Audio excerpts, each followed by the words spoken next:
আল্লাহ তাআলা বলেন, ওয়া'মুর আহলাকা বিস-সালাতি ওয়াসতাবির আলাইহা লা নাসআলুকা রিজকা নাহনু নারযুকুকা ওয়াল আকিবাতু লিত-তাকওয়া। আল্লাহ তাআলা জানাই দিয়েছেন, ও আমার প্রিয় নবীজি, আপনি আপনার পরিবারের লোকদেরকে নামাজের হুকুম করুন। সুবহানাল্লাহ। আল্লাহ তাআলা নবীজিরে বলতেছেন কোরআন শরীফের মাধ্যমে, ও নবীজি, আপনি আপনার পরিবারের লোকদেরকে নামাজের হুকুম করুন। ওয়াসতাবির আলাইহা, এবং নিজেও নামাজ পড়ুন, নিজেও নামাজের প্রতি গুরুত্ব দেন। বলেন না সুবহানাল্লাহ। আল্লাহ তাআলা যদি নবীজিকে বলেন যে তুমি নিজেও নামাজ পড়ো এবং নামাজের প্রতি তোমার আহাল আওলাদ যারা আছে, তোমার পরিবারের লোক যারা আছে, তাদেরকেও নামাজের কথা বলো। এরপরে আল্লাহ কি বলেন? গুরুত্ব কথা, লা নাসআলুকা রিজকা। আল্লাহ বলেন, ও নবীজি, আমি আপনার নিকট রিজিক চাই না। বলেন না সুবহানাল্লাহ। আজকে তো আমরা রিজিক অন্বেষণ করার জন্যই নামাজ ত্যাগ করি। আল্লাহ তাআলা বলেন, ও দুনিয়ার মানুষেরা, আমি তোমার নিকট রিজিক চাই না। নাহনু নারযুকুক, রিজিক আমি আল্লাহই তোমাদেরকে দেব। সুবহানাল্লাহ। রিজিক দেওয়ার মালিক কে? হায়াতের মালিক কে? আল্লাহ তাআলা বলেন, নাহনু নারযুকুক, আমি আল্লাহই তোমাকে রিজিক দেব। ওয়াল আকিবাতু লিত-তাকওয়া, আর পরহেজগার মানুষের জন্য রয়েছে শুভ পরিণাম। মুত্তাকি যারা পরহেজগার, আর পরহেজগার ছাড়া কেউ আল্লাহর উপরে তো তাওয়াক্কুল, তো বিশ্বাস করতে পারে না।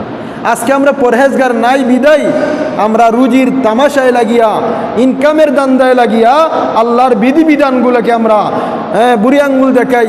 আল্লাহর বিধিবিধান আজান হওয়ার পরে আমরা নামাজে আসতে পারি না। অথচ ভাই, রিজিকের মালিক কে? আল্লাহ বলছেন, নবীজি বলেন এক হাদিসের মধ্যে যে আল্লাহ তাআলা জানাই দিয়েছেন, আমার কোনো বান্দা যদি 5 ওয়াক্ত নামাজ সময় মতো আদায় করে, আল্লাহ সুবহানাহু তাআলা আপন জিম্মায় তার ঘরে রিজিক পৌঁছাইয়া দিবে। আরো জুড়ে বলেন না সুবহানাল্লাহ। এখন দেখেন রিজিক, আজকে আমরা বিশ্বাস নাই। হ্যাঁ, আমি খেতে না গেলে রিজিক আইব কই থেকে? ঠিক আছে, আপনি খেতে যাইবেন, আল্লাহ তাআলার বাধা নাই, তবে আল্লাহর বিধান আগে রাখিয়া, নামাজ রে আগে রাখিয়া। এই যে আজকে শুক্রবার দিন, এই শুক্রবার দিনের প্রথম সুন্নত হলো ফজরের নামাজ জামাতের সহিত পড়া। আমরা কয়জনে পড়ছি? আল্লাহর একজন নবী ছিলেন হযরতে মূসা আলাইহিস সালাম। নাম কি? মূসা আলাইহিস সালাম। দেখেন রিজিক কিভাবে আসে। হযরতে মূসা আলাইহিস সালাম মিশর থেকে মাদিয়ান যাচ্ছেন।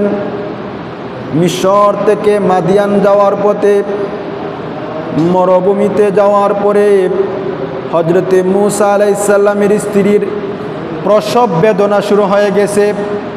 প্রসব বেদনা মূসা আলাইহিস সালামের স্ত্রীর। হযরতে মূসা আলাইহিস সালাম আগুন তালাশ করার জন্য উনি চতুর্দিকে তাকাইতেছেন, কোথাও কোনো আগুন দেখা যায় কিনা, কোথাও কোনো আগুন দেখা যায় কিনা মূসা আলাইহিস সালাম তালাশ করতেছেন।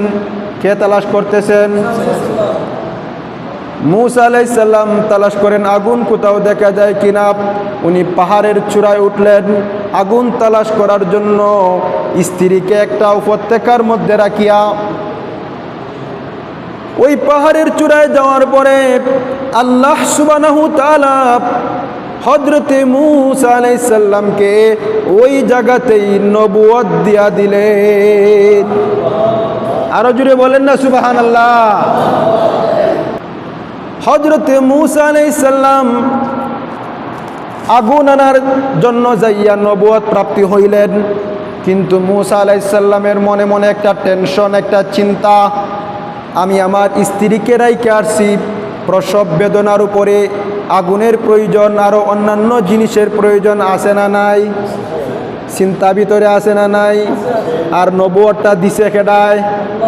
নবুয়ত দেওয়ার মালিক কে? স্ত্রীকে রাখি আসছেন প্রসব বেদনায়। কথাগুলা চিন্তা কইরেন।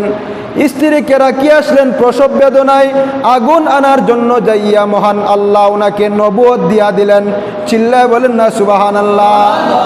নবুয়ত উনি গ্রহণ করলেন। ভিতরে ভিতরে ওনার টেনশন, আমার স্ত্রী প্রসব বেদনায় কাতরাইতেছে, ওইখানে আগুন নাই, কোনো খাবার নাই, কোনো পানি নাই, ভিতরে ভিতরে টেনশন।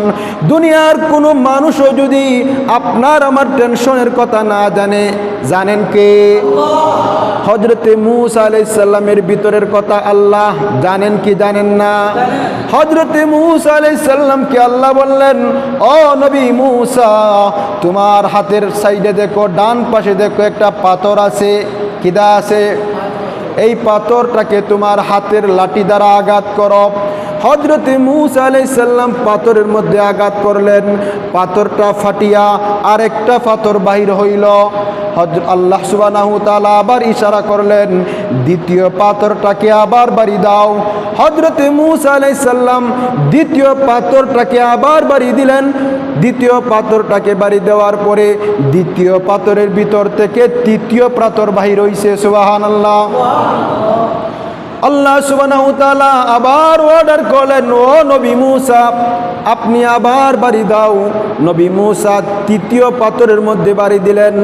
বাড়ি দেওয়ার পরে দেখেন ওই তৃতীয় পাথরের ভিতর থেকে একটা ফুকা বাহির হইছে। সুবহানাল্লাহ। আর ওই ফুকার মুখের মধ্যে আল্লাহ পাক কুদরতিভাবে খাদ্য পৌঁছাইয়া দিছে। এই তিনটা পাথরের ভিতরে খাদ্য পৌঁছানেওয়ালা কে? দুনিয়ার কোনো মানুষ আমরা রিজিক দিতে পারবো না, রিজিকের মালিক হলেন একমাত্র মহান হযরতে মূসা আলাইহিস সালামকে আল্লাহ বুঝাই দিলেন, ও নবী মূসা, তোমার স্ত্রীর কথা টেনশন করার কোনো প্রয়োজন নাই। আমি আল্লাহ যদি তিনটা পাথরের ভিতরে রিজিক পৌঁছাইতাম পারি, তাহলে তোমার স্ত্রীর রিজিকও আমি আল্লাহ পৌঁছাইতাম পারি। রিজিকের মালিক কে?